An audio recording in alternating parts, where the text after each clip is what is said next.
नमस्कार, स्वागत है आपका बड़ी बहस में। मैं हूं आपके साथ अतुल प्रताप सिंह। कोरोना की दूसरी लहर के बाद तीसरी लहर को लेकर हर कोई चिंतित है।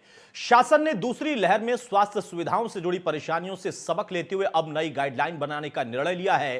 प्रदेश स्तर पर बनने वाली इस गाइडलाइन में पीजीआई की जो भूमिका है वो बेहद अहम है।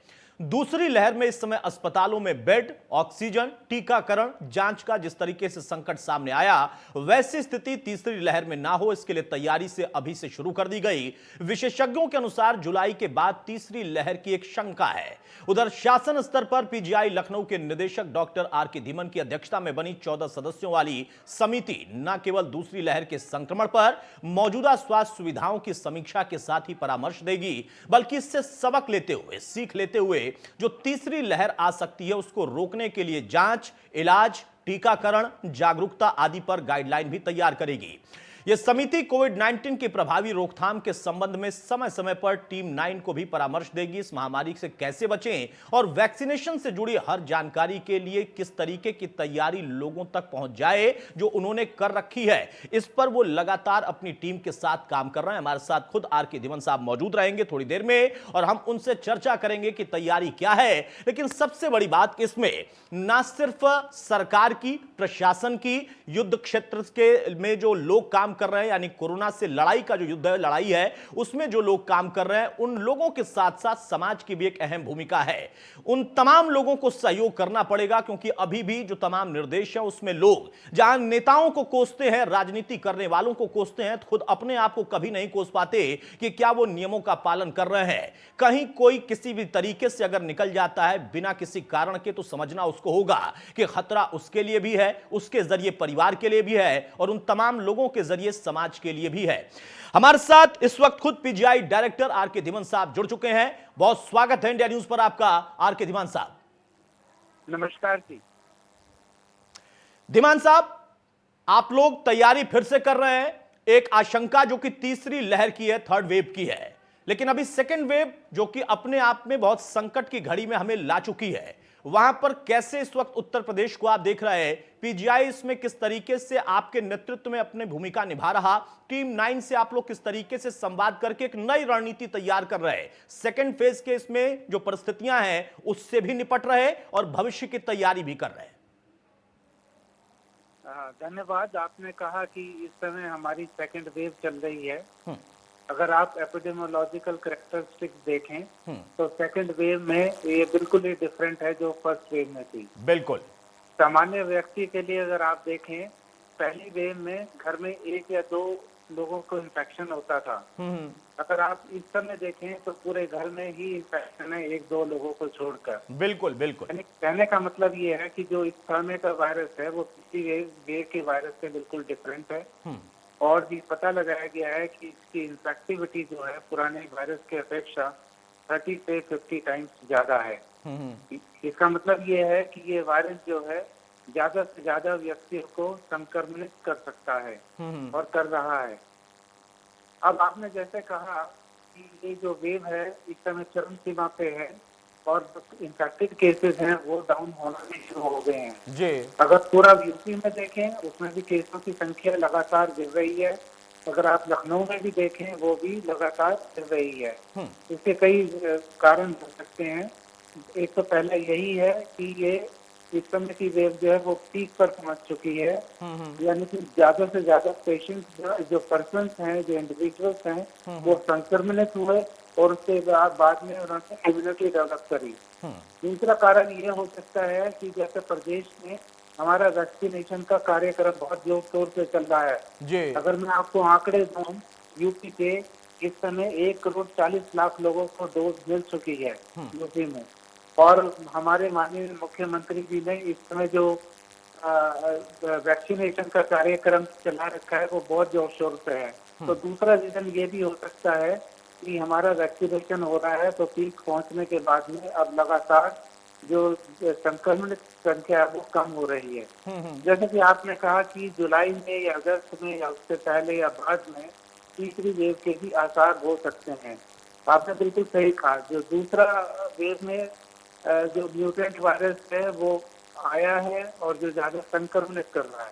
जो तीसरी वेव होगी उसमें तीसरे डिफरेंट टाइप का वायरस आ सकता है। जी। क्योंकि जो वैक्सीनेशन है या जो हमारा नेचुरल इन्फेक्शन है वो एक तरह का प्रेशर बनाता है वायरस से, क्योंकि हमारी जो इम्यूनिटी बढ़ जाती है, जिसको हम हर्ड इम्यूनिटी भी कहते हैं, जी। तो जी। वायरस अपना नए तरीके से उसको बाहर निकलना चाहता है, तो नया रूप लेके आता है, यानी कि नया वेरिएंट लेके आता है। तो मेरा कहने का मतलब ये है कि थर्ड वेव जो है इनवेटेबल है, वो आना तो है ही, कब आएगी ये देखना पड़ेगा। और और जो नेक्स्ट थर्ड वेव का वायरस होगा वो भी भिन्न होगा, ये भी देखना होगा हमको। हो सकता है ये वायरस मैं धीमान साहब इसी चीज को आपके जरिए समझना चाहूंगा, एक आम दर्शक के लिए समझना चाहूंगा, खुद अपने लिए समझना चाहूंगा, क्योंकि आप बेहतर समझा पाएंगे, आप उस क्षेत्र के एक्सपर्ट हैं। जब कोरोना आया दुनिया में और जब भारत में आया तो कहा गया, और तमाम डॉक्टरों से उस वक्त भी हम लगातार चर्चा करते थे, वो कहते थे हमारे लिए भी नया है। पुलिस वाले कहते थे कि हमें तो पता ही नहीं है, लेकिन हमें ड्यूटी करनी है। उस वक्त में यह पता था कि एक वायरस आया है और हम उससे लड़ाई लड़ रहे थे और भारत ने अच्छी लड़ाई लड़ी। लेकिन सेकेंड वेव में जब हमें पता था कि कोरोना है और ये सेकेंड वेव भी आ सकती थी या आ रही है, उस बीच में भी शायद तैयारियां वैसी नहीं हो पाई किसी भी स्तर पर। और देखिए जब वेरिएंट हुआ, उसमें म्यूटेशन हुआ, तो फिर उसके बाद एक कमी दिखाई दी कि हां ऑक्सीजन लेवल सबसे ज्यादा लोगों का गिर रहा है या फिर उसको लेके पैनिक हो रहा है। तो फिर वहां पर ऑक्सीजन पर काम हुआ, तमाम रेमडेसिविर या फेविफ्लू कुछ दवाओं पर लेकर चर्चा शुरू हुई और राजनीति शुरू हो गई। थर्ड वेव जिसमें आप खुद कह रहे हैं कि वो इनविटेबल है, आनी है, ये पक्का है, और उसमें वेरिएशन होगा, म्यूटेशन कुछ और होगा, वहां सबसे ज्यादा क्या सतर्कता बरतने की हमें जरूरत है? और आप लोग अगर तैयारी कर रहे होंगे तो किस रणनीति पर तैयारी कर रहे हैं? क्योंकि सेकेंड वेव में हमने देखा युवा पीढ़ी ज्यादा प्रभावित हुई, वहां पर क्या होगा, ओवरऑल या एक खास सेक्टर? देखिए, जहाँ तक बात है कि थर्ड वेव की तैयारियों के बारे में, हम आपको बता दें कि इसके लिए वो ही चीजें बहुत इम्पोर्टेंट है जी। जिसको हम कहते हैं CAB, कोविड बिहेवियर। यानी कि हमें मास्क लगाना होगा, दूरी डिस्टेंस बनाना होगा और सैनिटाइजेशन पे जोर देना होगा। इसको हम बोलते हैं कोरोना एप्रोप्रिएट बिहेवियर, इसको चालू रखना होगा, क्योंकि इसी के जरिए जो है, जो चेन है वायरस की, उसको हम तोड़ सकते हैं। दूसरा जो मोस्ट इम्पोर्टेंट बात है कि हमें वैक्सीनेशन बहुत जल्द से जल्द करना होगा। अभी हमने वैक्सीनेशन जो है 60 साल से ऊपर या कोरोना वॉरियर्स में किए हैं, और अभी हमने खोला है 45 साल के ऊपर वाला भी खोला है, और अभी हमें जो है 18 से 45 का भी खोला है। और जो थर्ड वेव है, ऐसी आशंका की जाती है कि ये जो यंगस्टर्स होंगे या जो बच्चे होंगे, जो चिल्ड्रन होंगे, उनको भी इन्फेक्ट करेगा। यानी कहने का मतलब है कि दायरा जो है वैक्सीनेशन का बढ़ाना पड़ेगा, और 18 साल से कम वाले उम्र वाले को, 12 से 18 वालों को भी इसमें लेना पड़ेगा वैक्सीनेशन करने के लिए। ये हमारा प्रयत्न होना चाहिए।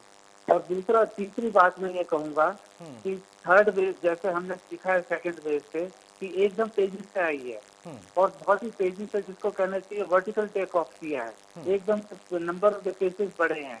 यानी इसकी पुख्ता तैयारी करने के लिए हमें बेड्स भी बढ़ाने पड़ेंगे, पर्टिकुलरली जो ICU बेड्स हैं, और हमें ऑक्सीजन का भी इंतजाम करना पड़ेगा कि कितनी भी तेजी से आए या कितने भी नंबर में आए, हमारे पास में पूर्ण रूप से ICU बेड भी हो और ऑक्सीजन की मात्रा भी पूरी तरह से हो। और खासकर क्योंकि हमको आशंका है कि चिल्ड्रन इसमें इन्वॉल्व होंगे, तो हमें ICU केयर में व्यवस्था हमें चिल्ड्रन वालों की, यानी कि बच्चों की भी करनी पड़ेगी। ये मेरा अपना मानना है।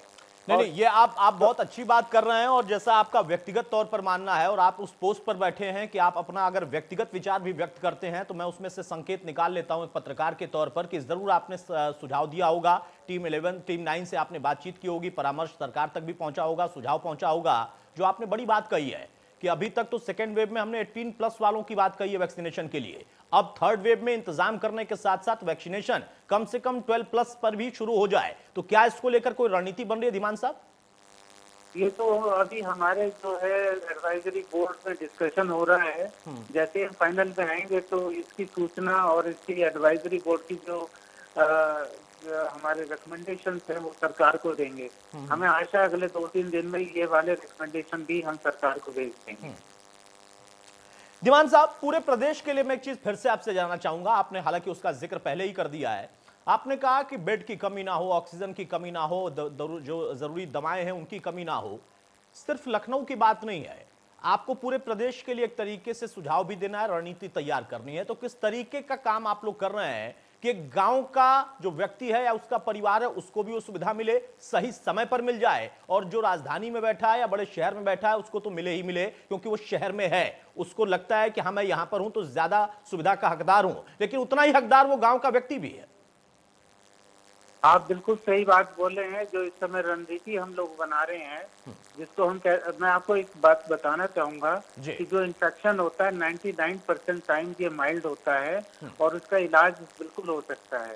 ऐसे व्यक्तियों में ऑक्सीजन की जरूरत भी नहीं पड़ती है और इनको घर पर रखकर, जिसको हम होम आइसोलेशन करते हैं कहते हैं, उसमें इनका इलाज हो सकता है। लेकिन आपने एक बात बहुत ही बखूबी से कही है कि हमें खाली अर्बन एरिया नहीं बल्कि रूरल यानी कि ग्रामीण एरिया में भी सोचना पड़ेगा। जी। तो हमारी रणनीति इस समय तैयार हो रही है, वो शहरी एरिया के लिए तो है ही हमारे पास में, और ग्रामीण एरिया में भी हम लोग इसको तैयार कर रहे हैं। ग्रामीण एरिया में वहाँ के जितने भी हॉस्पिटल्स हैं छोटे, उनको इन्वॉल्व करेंगे, और जो वहाँ के रजिस्टर्ड मेडिकल प्रैक्टिशनर हैं, हम चाहते हैं कि हम उनकी भी सहायता लें और पूर्ण रूप से जो है ग्रामीण व्यक्ति को भी इलाज मिले। होम आइसोलेशन में इलाज करने का प्रमुख चीज ये होती है, माइल्ड जो डिजीज है उसका जो ट्रीटमेंट है, जो हम कहते हैं आयोमेक्सिन है, डॉक्सीसाइक्लिन है, एजिथ्रोमाइसिन है, विटामिन है, वो उनको उपलब्ध करा दिया जाए। यानी कि एक मेडिसिन किट बनाई जाए।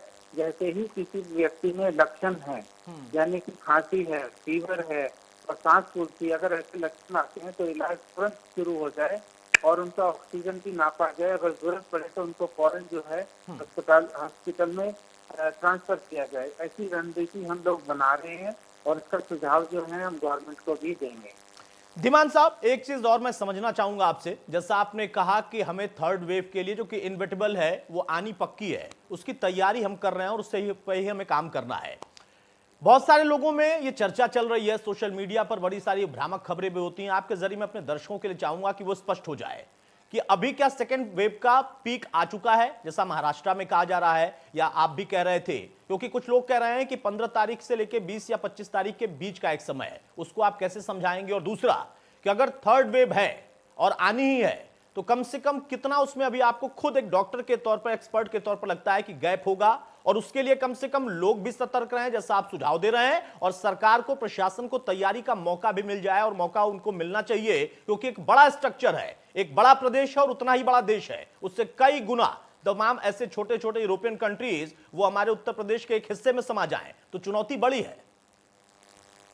आपने जैसा कहा है कि अगर आप हमारे प्रदेश को, उत्तर प्रदेश को बाकी प्रदेशों से भी कंपेयर करें तो किसी भी स्थिति में आप देखेंगे कि उत्तर प्रदेश ने बहुत ही अच्छा काम किया है, जहाँ तक इस वेव को रोकने के लिए और इससे पहली वेव रोकने के लिए थी।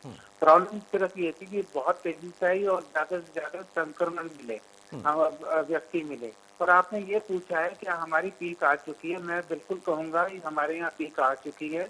अभी जो हमारी एडवाइजरी बोर्ड में डॉक्टर मनिंदर अग्रवाल हैं, ये IIT से हैं, वहाँ के एक्सपर्ट हैं, वो इसी पे ही काम करते हैं और हमारे को सहायता भी दे रहे हैं, हमको सपोर्ट भी कर रहे हैं कि जो डाटा है उनको एनालाइज करते हैं। तो उन्होंने कम से कम 20-25 जो यूपी के शहर हैं, जो बड़े बड़े या छोटे मध्यम वाले हैं, उसमें बताया है कि हर एक में ऑलमोस्ट पीक आ चुकी है और ये संक्रमण जो है नीचे जा रहा है। यानी कहने का मतलब है कि वर्स्ट टाइम जो था दैट इज ओवर नाउ। तो इस समय जो हम, लेकिन हमने इस वेव से बहुत कुछ सीखा है और आगे सीखना भी है, और हमने उसको थर्ड वेव में इस्तेमाल भी करना है। जो हमारा एक्सपीरियंस हुआ है सेकंड वेव से हुआ है, उसमें हमें जो इंडिविजुअल्स हैं या जो हमारे व्यक्ति हैं जो सोसाइटी के हैं, उनसे भी हमें सहायता लेनी है, और हमें अपना जो एक्सपीरियंस है वो हमें गवर्नमेंट के थ्रू जो है उसको भी लगाना है। व्यक्तियों से तो हमको, इंडिविजुअल से तो हमें यही है, पर्सन से तो हमको यही आशा है कि वो कोविड एप्रोप्रिएट बिहेवियर को जरूर रखें। क्योंकि होता क्या है कि जैसे इन्फेक्शन कम होता है और हम भूल जाते हैं कि कोरोना हमारे बीच में है, वो कहते हैं कि कोरोना तो अब चला गया, अब दोबारा आएगा ही नहीं, तो मास्क लगाना छोड़ देते हैं, पार्टियां करने लगते हैं, और बिना वजह इधर उधर से घूमने लगते हैं। यही एसेंशियल चीज है, जैसे कि नॉन एसेंशियल ट्रैवल हम बिल्कुल ना करें। जब तक जरूरी ना हो हम घर से बाहर ना निकलें, ये बहुत इंपॉर्टेंट है। मास्क लगाएं, मास्क तो इस स्थिति में तो मास्क घर पे भी लगाएं। हो सकता है कि कोई व्यक्ति उसमें से पहले से संक्रमित हो, तो मान लो घर में 8 सदस्य हैं, 8 को 8 को जो है ड्यूटी में जो 2 गज की दूरी है वो मेंटेन करनी चाहिए, और मास्क भी लगाना चाहिए और सैनिटाइज भी करना चाहिए। बिल्कुल। ये हमारी आशा है लोग बागों से कि वो इसका पालन करें। और दूसरा जो है, हमने जो सीखा है कि हमें, जैसे मैंने पहले ही बोल चुका हूँ कि हमें बेड बनाने हैं, खासकर आईसीयू बेड बनाने हैं। नेक्स्ट उसमें हमने पीडियाट्रिक्स में, यानी कि हमें बच्चों में ज्यादा ध्यान भी देना है जी। और ऑक्सीजन के लेके भी चलना है। और जो कोरोना जो हम कहते हैं केयर, जो इस समय लॉकडाउन है, तो वो उसको भी देखना है कि वो सही समय पे हम लगाएं, जिससे कि जो chain of transmission of virus है हम उसको ब्रेक कर सकें। और मेरे को तो पूर्ण विश्वास है कि हमें समय जरूर मिलेगा सेकंड वेव से और थर्ड वेव के बारे में काफी समय मिलेगा, और उसमें हम पूरी तैयारी करेंगे कि हम जो है नहीं, बिल्कुल बिल्कुल सही कहा आपने। और लेकिन उसके बावजूद आप लोग इस बात को समझते हुए कि शायद समय मिले भी तो इतना ना मिल पाए, इसलिए अपनी तैयारी आप लोग बहुत तेज कर रहे हैं। इसके लिए आपको शुभकामना, और उम्मीद यही है कि आप लोगों की मेहनत की वजह से, आपके अथक प्रयास की वजह से एक बार अगर थर्ड फेज का भी हमें सामना करना पड़ेगा, उस वेव का भी सामना करना पड़ेगा, तो हम ये मान के चलें कि हमें और आपके सहयोग से, सतर्कता से एक कम से कम राहत भरा माहौल जरूर मिलेगा। दिमान साहब, एक सवाल यहां पर ये, एक तरफ वैक्सीनेशन जिसको लेकर आपने कहा कि एडवाइजरी कमेटी में भी चर्चा चल रही है, बहुत संभव इस पर विचार होगा आगे, और शायद बहुत संभव उस पर सहमति बन जाए भारत सरकार की तरफ से। हालांकि अभी 18+ के लोगों की वैक्सीनेशन में तमाम तरह की समस्याएं आ रही हैं, डोज की दिक्कतें हैं, तमाम तरह की राजनीतिक बातें होती है, उस पर मैं आपसे चर्चा नहीं करूंगा। लेकिन अगर 12+ की हम बात करें तो वो भी अपने आप में एक चुनौती है। वेब से भी लड़ना है, थर्ड वेब से भी लड़ने की तैयारी करनी है, और वैक्सीनेशन ज्यादा से ज्यादा कराना है। उस बीच में डीआरडीओ की तरफ से अगर D2 ग्लूकोज की अगर हम बात करें, उस दवा की बात करें जो कि पाउडर फॉर्म में है, उसको लेकर भी कहा जा रहा है कि ये अगर ज्यादा से ज्यादा मात्रा में और हर एक व्यक्ति तक, उसके परिवार तक पहुंचे, इसको लेकर, इसकी उपलब्धता को लेकर सुनिश्चितता बनाई जाए, इसके उपयोग से एक बड़ी राहत मिल सकती है। क्या यह भी आपकी रणनीति में है? इसको लेकर भी कुछ केंद्र और राज्य के बीच में या आपकी तरफ से सुझाव के स्तर पर कोई बातचीत हो रही है? दोबारा बताएं, ये कौन सी दवाई की बात की आपने? जिस दवा का मैं जिक्र कर रहा हूं, जो आजकल चर्चा में है कि डीआरडीओ ने एक दवा तैयार की है, पाउडर फॉर्म में है, उसको अगर लिया जाएगा, D2 का जिक्र कर रहा हूं मैं, तो ऑक्सीजन लेवल भी, क्योंकि अभी लगभग 220 लोगों पर उसका ट्रायल हुआ है, तो क्या इसको लेकर भी कोई चर्चा है या अभी नहीं है चर्चा में? अभी कोई चर्चा नहीं है इस बारे में। जैसे ही इसकी ट्रायल्स आएंगी, जैसे इसके बारे में बहुत डाटा आएगा, तो हम इसको चर्चा में लाएंगे और सुझाव देंगे गवर्नमेंट को अपना। तो अभी तक तो हम इस पे कोई चर्चा नहीं कर रहे हैं। चलिए, यानी अभी आपके यहाँ चर्चा में है, लेकिन वैक्सीनेशन को लेकर आप लोग रणनीति बना रहे हैं अगर, तो क्यों आपको ये लगता है कि हाँ, जो अब आने वाला समय है उसमें 12+ को ज्यादा से ज्यादा वैक्सीनेशन कराया जाए? बाकी एज ग्रुप को तो शुरू करा दिया गया है। देखिए, ऐसा है कि आज के समय में अगर सबसे ज्यादा संक्रमण हो रहा है वो एडल्ट पॉपुलेशन में हो रहा है, और जो हमारे बच्चे हैं वो छुट्टियों की वजह से कॉलेज नहीं खुल रहे हैं, घर पे ही बैठे हैं, उनका एक्सपोजर उतना नहीं है जितना कि एडल्ट पॉपुलेशन का है। जब तीसरा वायरस आएगा, यानी कि थर्ड वेव में जो वायरस आएगा, वो एक जो वैक्सीन प्रेशर या नेचुरल इन्फेक्शन के प्रेशर से निकल के जो नया रूप लेके आएगा, तो वो उसमें मोस्ट वल्नरेबल जो पॉपुलेशन होगी वो पीडियाट्रिक्स वाली ही होगी, बच्चे ही होंगे जी। तो इसी वजह से वैक्सीनेशन, अगर हम इस पॉपुलेशन को भी कवर करें, एक मैं कहूँगा एक बहुत इम्पोर्टेंट बात होगी। तो इस बात पे हमारे ग्रुप में चर्चा हो रही है। इसको अभी तक हमने कोई भी सुझाव गवर्नमेंट को नहीं पहुंचाया है, लेकिन 2-3 दिन में इस पर चर्चा करके हम इसका सुझाव पहुंचाएंगे। अगर आप देखें, वैक्सीनेशन जो है, जो भी ट्रायल्स हुई हैं, वो 18 साल से प्लस में हुई हैं, 12 से 18 साल वाले ग्रुप में नहीं है।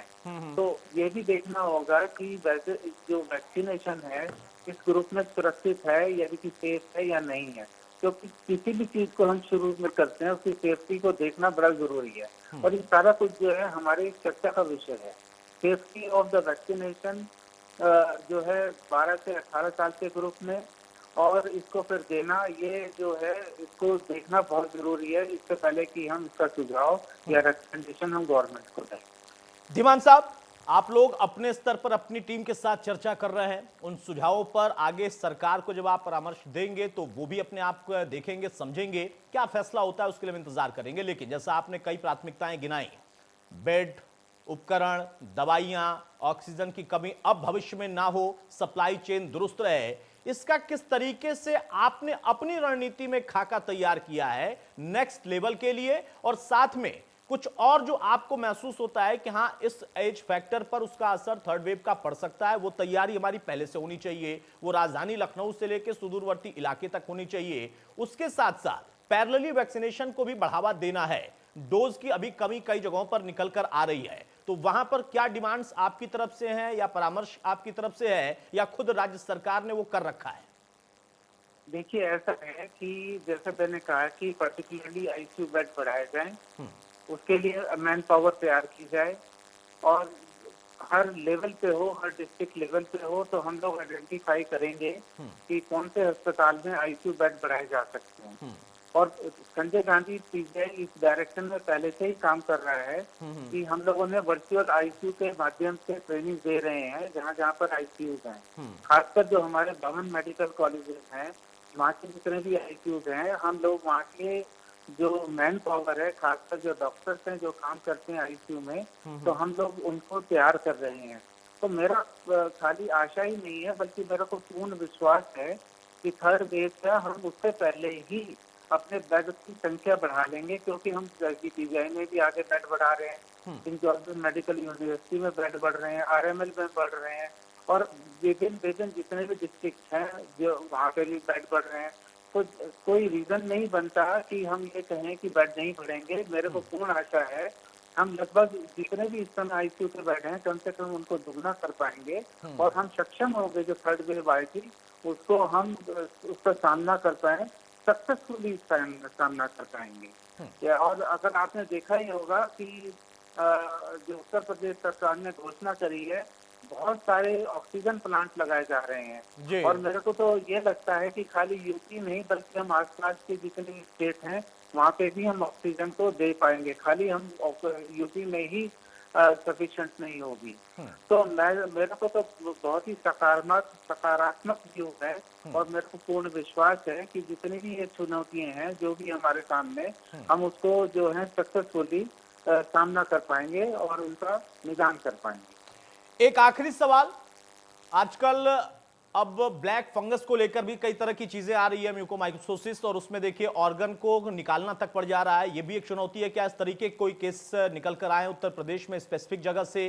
क्या इस पर आप लोगों की कोई मॉनिटरिंग है या ऐसी खबर आप तक पहुंची या जानकारी पहुंची जिस पर आपको भी काम करना है? दूसरा, आप खुद क्या सुझाव देंगे आखिरी में जाते जाते कि एक मां और एक नवजात या एक मां और बेटे बेटी का जो रिश्ता वो ममता का रिश्ता बना भी रहे, क्योंकि थर्ड फेज में कहा जा रहा है कि इफेक्ट उस वर्ग पर ज्यादा आएगा, और वहां चुनौती एक महिला के लिए, एक परिवार के लिए, एक मां के लिए और बढ़ जाती है। वहां एक्सपर्ट की राय और सही जानकारी उन तक पहुंचना जरूरी है ताकि वो उसको सुरक्षा भी दे सके, ममता भी दे सके, और साथ साथ अपने आप को भी सुरक्षित रख सके।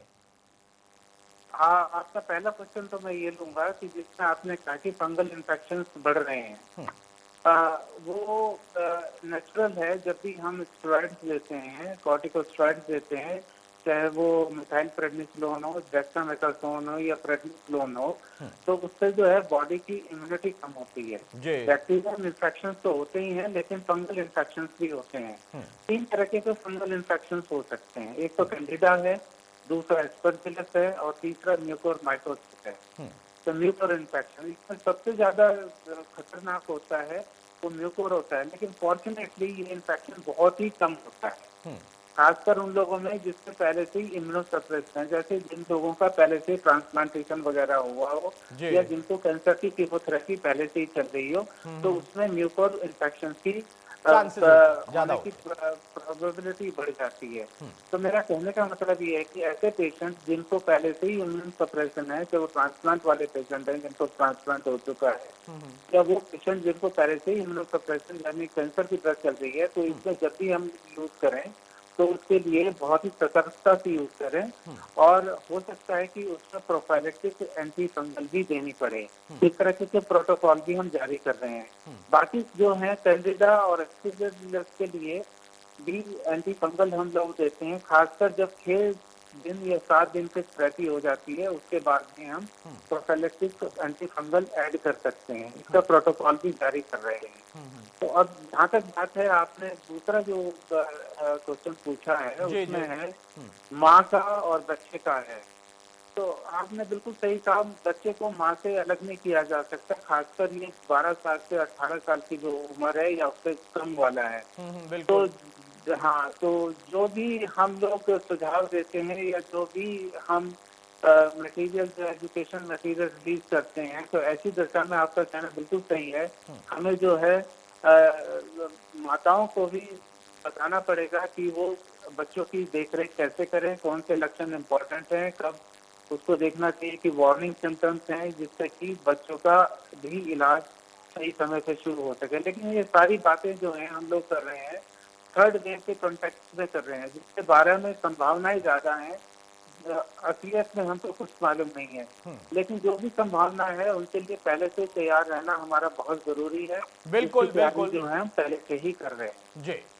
चलिए, बहुत शुक्रिया आर के दीवान साहब हमारे साथ जुड़ने के लिए। तो पीजीआई डायरेक्टर आर के दीवान साहब हमारे साथ मौजूद थे। उनका कहना है कि सरकार ने अगर उनको जिम्मेदारी दी है और टीम 9 के साथ मिलकर तालमेल वो बिठा रहे हैं, तो आगे की रणनीति पर वो अभी से काम कर रहे हैं। वो चाहे थर्ड वेव जो कि आनी तय है उसमें कम से कम नुकसान हो और ना हो तो बेहतर है, उस रणनीति पर उत्तर प्रदेश काम भी कर रहा। ऑक्सीजन की कमी भविष्य में ना हो, ओवर ऑक्सीजन हमारे पास रहे ताकि अन्य प्रदेशों की हम सहायता कर पाए, यह भी उनके एक रणनीति का हिस्सा है। लेकिन सबसे बड़ी रणनीति सभी व्यक्तियों के लिए, हर एक इंसान के लिए है, जो कि उनके खुद के लिए और बाकी समाज के लिए भी है। उनके जरिए वो नियमों का पालन जरूर करें, क्योंकि तमाम तरह की बीमारियों से हम लड़ सकते हैं, लेकिन वो बीमारी जो कि हमारी आदत में शुमार हो जाती है, उससे लड़ना इतना आसान नहीं। एक छोटा सा ब्रेक, लेकिन उसके पार हम चर्चा करेंगे कि वैक्सीनेशन को लेकर कहां और किस स्तर पर तैयारी, कितना उस पर हम कारगर हो चुके हैं या कहां पर हम काम कर रहे हैं उत्तर प्रदेश के लिहाज से, और फिर यह राजनीति कहां से आ रही है कि नहीं नहीं बांट बांट के